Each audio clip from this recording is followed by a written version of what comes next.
नमस्कार दोस्तों, आज मैं आपके लिए गणित के इंपॉर्टेंट क्वेश्चन कराऊंगा। जितने भी बच्चे रेलवे ग्रुप डी की तैयारी कर रहे हैं, अगर आप हमारे चैनल पे आ गए हो तो चैनल को तुरंत सब्सक्राइब कर लो। अगर सब्सक्राइब नहीं कर रहे तो इस वीडियो को पूरा देखने के बाद जरूर सब्सक्राइब कर लोगे। चलिए स्टार्ट करते हैं। पहला सवाल, 20 को दो भागों में इस तरह से विभाजित करें कि भागों के वर्गों का योग 232 है। दो भागों का मान क्या होगा? उन दो भागों का जो मान होगा वो इन चार ऑप्शन में से कोई एक होगा।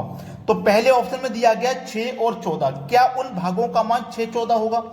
हमसे बोला है उनको विभाजित करें, ठीक है, वर्गों का योग। तो वर्गों का योग आपको 6 का भी वर्ग करना है, 14 का भी करना है। तो 6 का वर्ग करेंगे आप 36 हो जाएगा, और 14 का वर्ग करेंगे तो आप 196 हो जाएगा। जितने भी बच्चे तैयारी कर रहे हैं उनसे मैं एक बात कहना चाहूंगा, अगर आपको वर्ग और घन यानी कि स्क्वायर और क्यूब याद नहीं है तो तुरंत याद कर लो।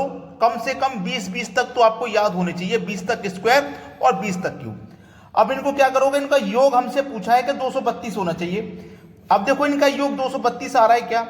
6 और 6 12 का 2 हासिल लगा 1, 19 और 3 22, और हासिल का 1 कितना हो जाएगा? 23। तो देखो 232 हो गया, और हमको चाहिए कितने था? 232। हमारा आंसर आ गया पहले ही ऑप्शन से। समझ में आ गया ना क्या करना था? अब देखते हैं अगला सवाल। अगला सवाल है, एक व्यक्ति किसी वस्तु को 15% लाभ पर बेचता है।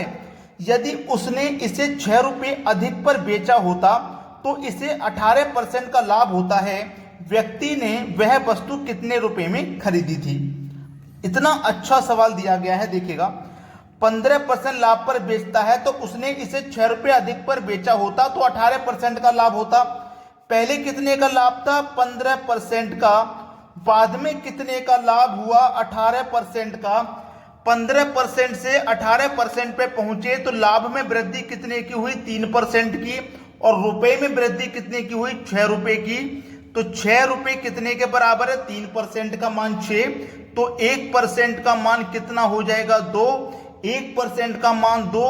हमें निकालना है 100% का मान, तो 100% का मान कितना हो जाएगा? 200। सवाल खत्म हुआ। सी ऑप्शन आपके प्रश्न का बिल्कुल सही जवाब है। अब देखते हैं अगला सवाल। अगला प्रश्न है, ए एक काम 12 दिन में और बी 18 दिन में करता है। ए एक काम को 12 दिन में और बी 18 दिन में करता है। यदि वे दोनों 4 दिन साथ मिलकर काम करें तो काम का कितना भाग बाकी रह जाएगा? ए 12 दिन में खत्म कर रहा है काम को, बी 18 दिन में। टोटल काम पहले पता कर लीजिए कितना है। तो 12 और 18 का आप एलसीएम लोगे तो 36 आएगा। इन दोनों का एलसीएम ही टोटल काम है, ठीक है। टोटल काम 36 है। अब मैं 12 से 36 को कटाऊंगा तो 12 तिया 36 यानी कि 3 बार में कटेगा, और 18 दूनी 36 यानी कि 2 बार में कटेगा। ए मेरा 12 दिन में काम को खत्म कर रहा है, मतलब वो एक दिन में 3 काम करेगा, तभी तो 12 दिन में 36 काम को खत्म करेगा। तो एक दिन का काम 3 हुआ। बी मेरा एक दिन में 2 करेगा, तभी तो 18 दिन में 36 काम करेगा, तो बी का एक दिन का काम 2 हुआ। अब वे दोनों 4 दिन तक साथ काम करते हैं। देखो जब दोनों मिलेंगे तो एक दिन में कितना काम करेंगे? 5। और ये 4 दिन तक साथ काम कर रहे हैं तो 4 दिन में कितना काम करेंगे? 5 चौको 20 काम कर लेंगे, ठीक है। टोटल काम 36 है, जिसमें से 4 दिन में 20 काम हो गया, तो काम बचा कितना? 16 काम बचा। उसने यही तो पूछा है कि कितना भाग बाकी रह जाएगा। 36 में से 20 काम हो जाएगा तो 16 काम बचेगा। कितने में से बचेगा? टोटल 36 में से बचेगा, इतना काम बाकी रह जाएगा। अब ये किस संख्या से कटेगा? काट लो। 4 चौकू 16, 4 नीम 36। 4 के बटे में 9 देखिए किस ऑप्शन में? 4 के बटे में 9 पहले ही ऑप्शन में है। ये आपके इस सवाल का बिल्कुल सही जवाब हो जाएगा। अब देखते हैं अगला सवाल। अगला सवाल है, यदि किसी टैंक का 1/3 भाग भरे होने पर उसमें 240 लीटर पानी और आ जाता है तो आधा भरे होने पर उसमें कितना पानी होगा? बहुत बढ़िया सवाल है। देखो कोई एक टैंक है, ये मैंने ले लिया, इसमें से 1/3 भाग भरा है, तो जो भरा हुआ है मैं उसे माइनस कर दूंगा। तो इस एक में से 1/3 को मैं माइनस कर दूंगा भरे हुए को, तो जो निकल के आएगा वो खाली ही तो बचेगा। 3 एक कम 3, 3 में से 1 गया तो 2/3 बचा। कितना बचा? 2/3। और यहां कितना बचा है, 240 लीटर पानी और आ जाता है। यानी कि जो बचा हुआ भाग है ना, उसमें 240 लीटर पानी और आ जाएगा, और बचे हुए भाग हमारा 2/3 है। ठीक है, चलिए 2 से कटाऊंगा, कटेगा कितनी बार में, 120 बार में, और 3 का गुना 120 से कर दो तो ये हो जाएगा 360।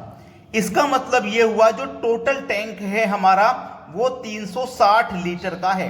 अभी हमको ये पता चला है कि टोटल टैंक 360 लीटर का है। उसने हमसे पूछा है आधा भरे होने पर उसमें कितना पानी होगा। पूरा भरा होने पर 360 होगा, तो आधा भरा होने पर उसका आधा कर दो, 2 से आधा कर देंगे तो ये हो जाएगा 180 लीटर। आधा भरा होने पर उसमें 180 लीटर पानी आएगा, यानी कि सी ऑप्शन प्रश्न का बिल्कुल सही जवाब हो जाएगा। प्रश्न सभी को समझ में आ गया है। अब देखते हैं अगला सवाल। अगला सवाल है यू, वी तथा डब्ल्यू मिलकर किसी कार्य को 15 दिन में पूरा कर सकते हैं। यू अकेला 60 दिनों में कार्य पूरा कर सकता है। वी तथा डब्ल्यू मिलकर उस कार्य को कितने दिनों में पूरा कर सकते हैं। यू, वी, डब्ल्यू, पहले 3 व्यक्ति हैं, यू, वी, डब्ल्यू, ये तीनों मिलकर, तो मैंने तीनों को मिला दिया, प्लस कर दिया, तीनों मिलकर किसी कार्य को ये 15 दिन में कर रहे हैं। ठीक है, यू अकेला 60 दिन में कर रहा है। यू अकेला करेगा तो इस काम को 60 दिन में कर पाएगा। पूछा है वी तथा डब्ल्यू, वी तथा डब्ल्यू मिलकर के इस कार्य को कितने दिन में हम पूरा कर लेंगे। सबसे पहली बात यह है, ये तीनों मिलकर के करने 15 दिन में, यू कर रहा अकेला 60 दिन में।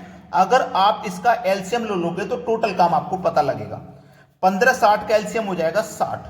15 से 60 को कटाओ 4 बार में, 60 से 60 को कटाओ 1 बार में। यू आपका एक दिन में एक काम करेगा, तभी तो 60 दिन में 60 को काम को करेगा। ये तीनों मिलकर के एक दिन में 4 काम करेंगे, तभी तो 15 दिन में 60 काम को कर पाएंगे। पता लग गया ना। अब आपको यह मालूम लग गया कि मेरा यू का जो काम है वो एक दिन का 1 है। यू का जो काम है एक दिन का 1 है, और यू, वी, डब्ल्यू तीनों का मिला के 4 है। अगर मैं तीनों के काम में से यू का काम निकाल दूंगा तो इन दोनों का जो काम होगा वी और डब्ल्यू का वो 3 होगा। भाई ये दोनों मिलकर 3 करें, यू 1 करेगा तभी तो 4 होगा। अब मुझे ये पता चलेगा कि वी और डब्ल्यू का जो काम है वो एक दिन का 3 है। वी और डब्ल्यू का जो काम है वो एक दिन का काम 3 है, एक दिन का। टोटल काम 60 है। यू और वी दोनों मिलकर के एक दिन में 3 काम करते हैं, तो 60 को भैया कितने में कर लेंगे, 20 दिन में नहीं कर लेंगे क्या। ये आपके सवाल का बिल्कुल सही जवाब हो गया, 20 दिन। यानी कि बी ऑप्शन प्रश्न का बिल्कुल सही जवाब है। अब यहां पे जो भी बच्चा अभी तक वीडियो को लाइक नहीं किया है, तो रिक्वेस्ट मेरी है सभी बच्चे लाइक कर दें, और उन बच्चों तक शेयर कर दें जो कोचिंग सेंटर तक तैयारी करने नहीं पहुंच पाते, घर पे रह के तैयारी करते हैं। ठीक है दोस्तों, लाइक और शेयर का बटन बिल्कुल नहीं रुकना चाहिए। वीडियो देखने के लिए आपका बहुत बहुत धन्यवाद।